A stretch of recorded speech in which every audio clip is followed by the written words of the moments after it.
지금 전 세계 노동조합은 불어오는 위기의 바람 앞에서 다양한 방식으로 대응하고 있습니다.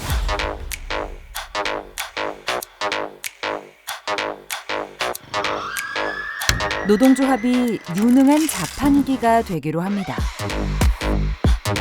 조합원이 버튼만 누르면 노동조합이 즉시 해결해주는 것을 가장 중요한 역할이자 능력이라고 생각합니다.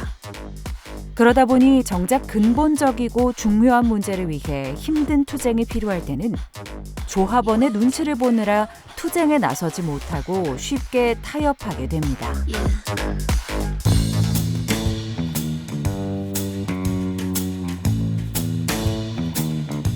조직화가 잘 되지 않는 이유가 노동조합이 지나치게 전투적이기 때문이라고 생각해서 사용자와 잘 지내려고 합니다.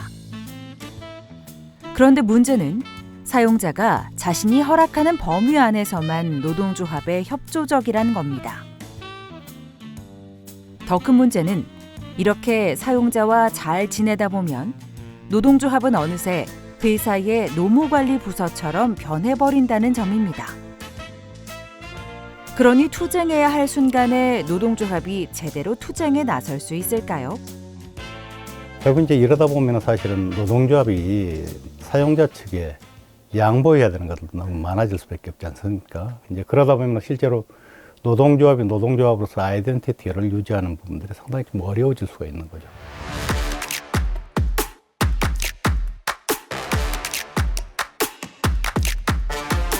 노동조합이 조직화를 하는데 가장 큰 걸림돌을 노동법과 제도라고 생각합니다.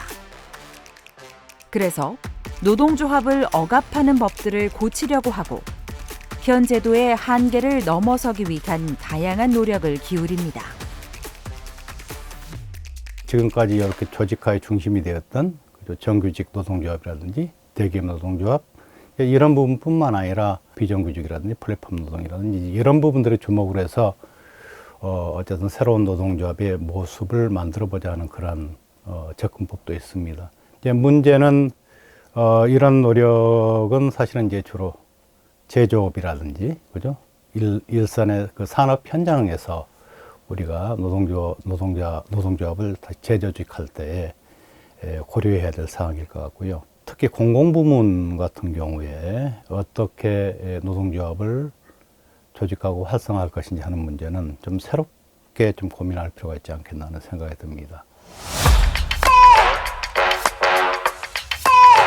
이 세 가지 모델들은 주로 민간 서비스나 제조업종에 맞춰진 조직화 전략입니다. 그렇다면 불어오는 위기에 대응하기 위해 우리 공공부문 노동조합에는 어떤 모델이 필요할까요? 공공성을 강화하는 동시에 공공노동자의 노동권을 보호하고 노동조합 조직을 확대하는 사회공공 노조운동을 제안합니다.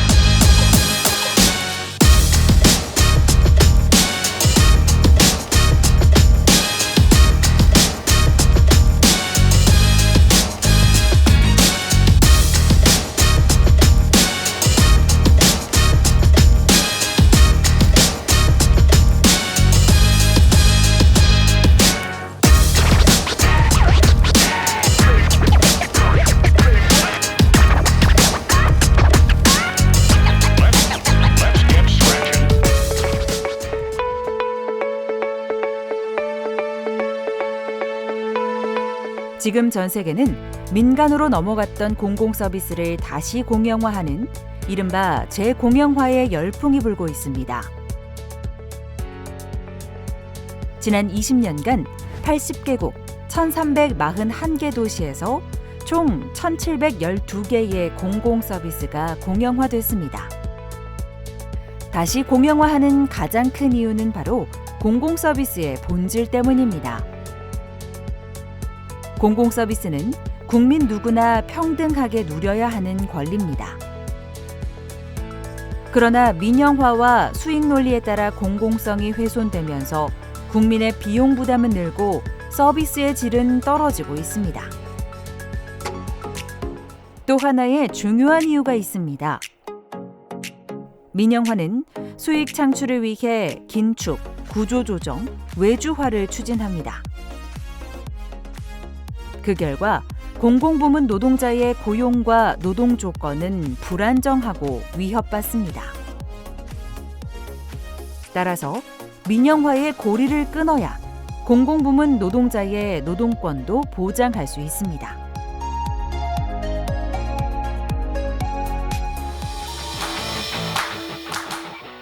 실제로 세계 여러 나라에서 이런 이유로 재공영화가 이루어지고 있습니다.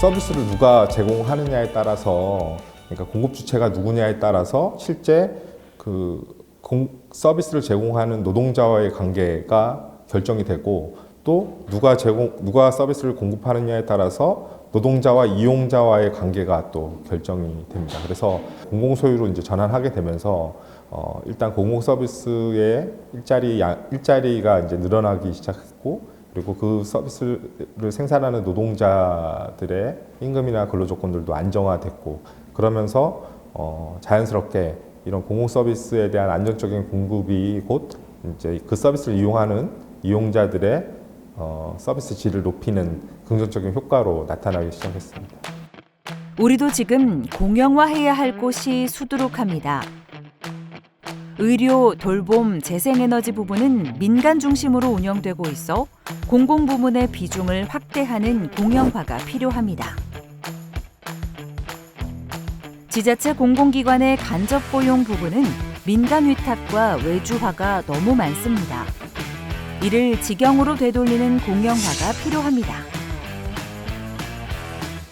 교통, 통신, 학교 부분은 현재 민간 투자가 늘고 있는데 이를 멈추고 공공 투자로 바로잡는 공영화를 해야 합니다. 공공이 소유한 기관이라 하더라도 운영 방식이 수익 창출을 목표로 하는 사기업 방식인 곳이 많습니다. 이런 운영 구조를 민주적으로 바꾸는 공영화를 해야 합니다. 이러다 보면 세상 모든 것을 다 공영화해야 하나?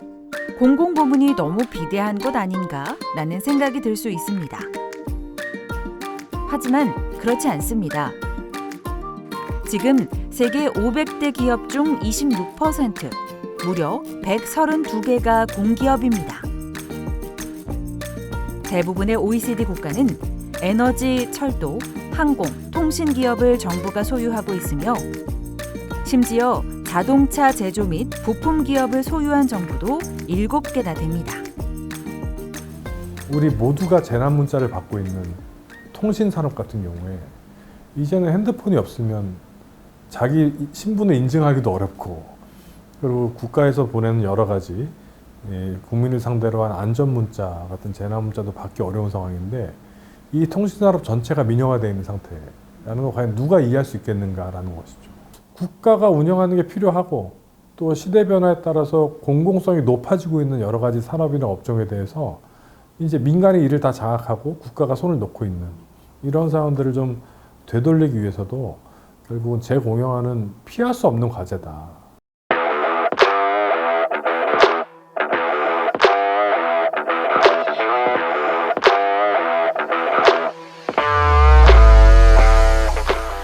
우리 공공노동자는 누구나 한 번쯤 이런 딜레마를 경험합니다.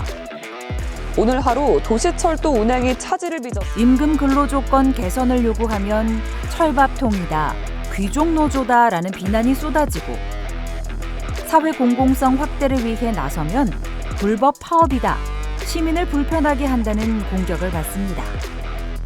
이래도 저래도 비판을 피하기 어려운 딜레마죠. 교섭력도 떨어지고 투쟁력도 약화되는 딜레마입니다. 이 딜레마는 전 세계 공공노동자들도 함께 겪고 있는 현실이기도 합니다.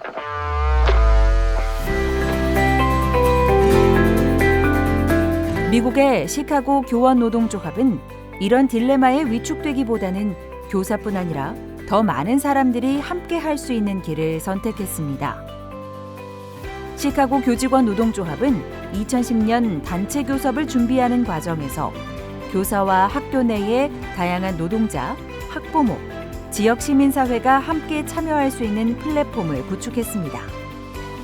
이 플랫폼에서 단협 의제는 임금과 노동 조건을 넘어서 학급 인원, 학교 시설, 교육 재정 등 학교 운영 전반으로 확대됐습니다. 당연히 교섭의 상대도 학교장뿐 아니라 시교육청, 시당국으로 넓어졌습니다. 이러면 사용자들이 교섭에 응하지 않을 때도 지역 시민들이 단협 요구를 지지하며 교사들과 함께 투쟁에 나서게 되었습니다. 단협 투쟁이 곧 사회운동의 의제로 확장된 것입니다. 투쟁은 승리했고 효과는 놀라웠습니다. 단협 투쟁이 성과를 내자 조합원 가입이 늘어났고 노동조합이 다시 활성화됐습니다. 이 공공선 단체 교섭은 이후 미국의 여러 주로 확산됐습니다. 실제로 이런 식으로 노동교섭이라는 틀 자체가 만들어지게 되면은 정부에서도 책임있는 당국자가 나서는 구조가 될 수밖에 없기 때문에 여러 가지 각각의 개별적인 노동자들의 삶의 조건과 관련되는 문제들도 본질적으로 조금 더 책임있게 문제가 해결될 수밖에 없는 이런 구조가 됩니다. 그래서 실제로 이런 모두의 단체 교섭이라는 문제는 하나의 공공선을 지향하는 거기도 하지만은 궁극적으로 봤을 때는 노동자 한 명 한 명의 노동권을 보다 더 확실하게 지켜내는 그런 방법론이 되기도 한다. 미국의 사례를 그대로 가져올 수는 없지만 우리 역시 비슷한 시도들을 이미 실험하거나 진행하고 있습니다. 의료연대본부는 임금과 노동 조건을 넘어 의료 공공성 강화를 전면에 걸고 단체 협약을 추진했고 그 과정에서 다양한 영리화 시도를 단협으로 막아냈습니다. 더불어 사는 희망연대본부는 노동조합 설립 초기부터 더불어 사는 삶, 지역과 함께하는 노동조합을 기치로 내걸었습니다. 교육공무직본부는 학교 공간에서 임금과 노동 조건을 넘어 다양한 요구를 단협에 담아 실질적인 성과를 만들어냈습니다. 문화예술부문의 산하 조직들은 기관의 공공성 강화 방안을 제시하고 이를 단협 내용으로 쟁취해냈습니다. 이렇게 우리 노동조합의 모범적 사례를 모든 단위 사업장으로 확산하려는 시도가 바로 모두의 단체 협약 투쟁입니다. 처음에 시카고 교원노조가 이렇게 교섭단을 꾸려서 나갔을 때 안 받았죠, 지역 정부가. 근데 지역에 있는 학부모들이 야 이거 우리 문제인데 왜 교섭에 안 나오냐 항의하고 이러니까 노조가 파업을 해도 불법이라는 공격이 안 먹히는 거예요. 가능해졌거든요. 한국에 그런 모델을 만들자는 거죠. 그 노조의 현재 상황, 그리고 업종의 특성, 그 지역의 시민사회 운동의 발전 정도 등 여러 가지에 따라서 다양한 모델을 좀 만들고 촉진해보자.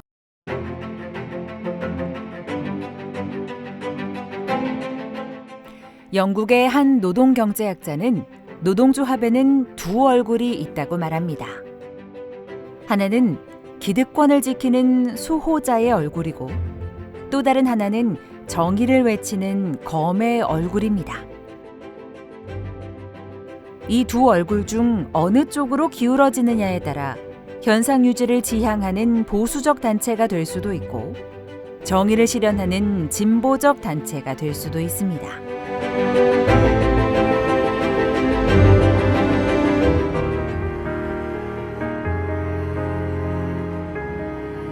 그래서 노동조합은 노동조합이라는 그 자체보다 어떤 가치를 지향하느냐가 더 중요하다고 합니다.